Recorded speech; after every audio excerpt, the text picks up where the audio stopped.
I want to read a passage. This is from the Gospel of Mark, and it's something that has really been resonating with me over the last couple of years. And spiritual writers will really look at this passage as kind of the, in a sense, like the articulation of Christian discipleship, right, at the end of the day. So there's just a few short passages. So it'll seem simple and subtle, but there's little movements within this that really, Christ is inviting us into a life really of discipleship.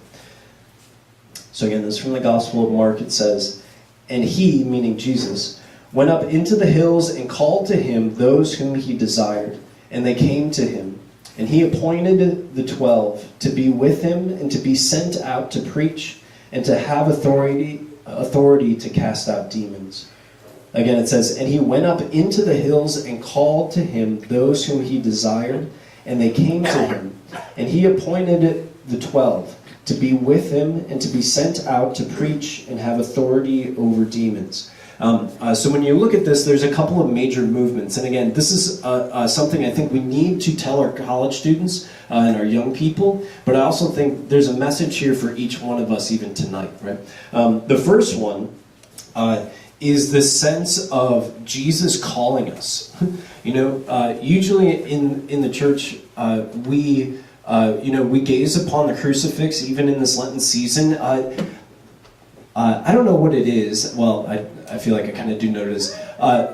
Everybody's really bad at Lent.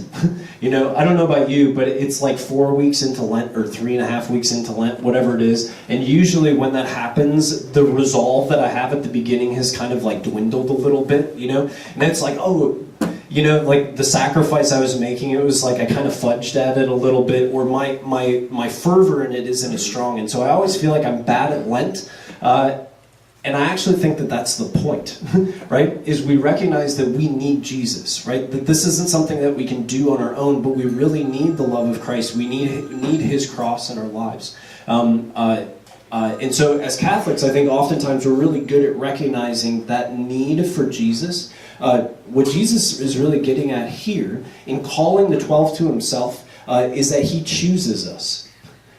That it's not just that we need him, but that he wants us. I don't know if you've ever thought about that before, but yes, we need Jesus 100%, but also recognize that God actually came to this earth because he desired for us to be with him, to bring us back to the heart of the Father. That as much as we need him, he also wants us and chooses us, right? I don't know if perhaps you've ever thought about that before, but to recognize that God has actually chosen you, especially when we speak to college students in retreats or small group Bible studies, all these different formats, that's a big part of it, is that God has chosen you for something, right? He chooses you because you're his son or daughter, and he has chosen you for some sort of mission. Again, looking at those two questions of who am I and what is my purpose, the church in that sense has amazing answers. Christ extends his hand and says, I have chosen you to be my son or daughter, and I have a mission for you, I have a plan for you, a way that I see you bringing about my kingdom. Right? The call of the Christian life for each one of us is to come to a deeper reality, a deeper sense that God wants us and chooses us, but he calls us into communion with himself, right? This is not just something for heaven. It's something, in a certain sense, for here and now, that we can have this kind of heart-to-heart relationship with Christ in a way that words cannot express, that you can actually be in communion with him, that you can know him and love him in that way. And that's really what Christ is getting at here, right? Is that he calls the 12 to himself, and first and foremost, he calls them to be with him, to be in communion with him. After this call, he chooses the 12. He invites them to be with him. Next is he sends them out, right? This kind of missional aspect.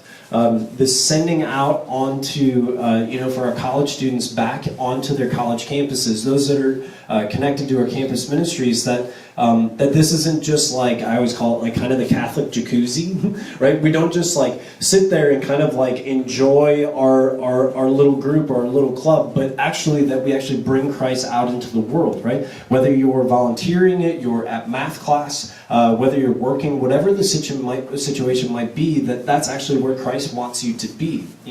I'm sure. I'm kind of preaching to the choir in a certain sense, but there's a reality that in the great gift of your parishes, there's places and spaces and people that you rub shoulders with that Father Russ would never ever rub shoulders with, because Christ is calling each one of us not only to be in communion with Him and union with Him, but to actually be on mission in our families, in our friendships, in our workplaces, all these different places that we can actually bring His love, His truth, and His goodness to each one of those places, right?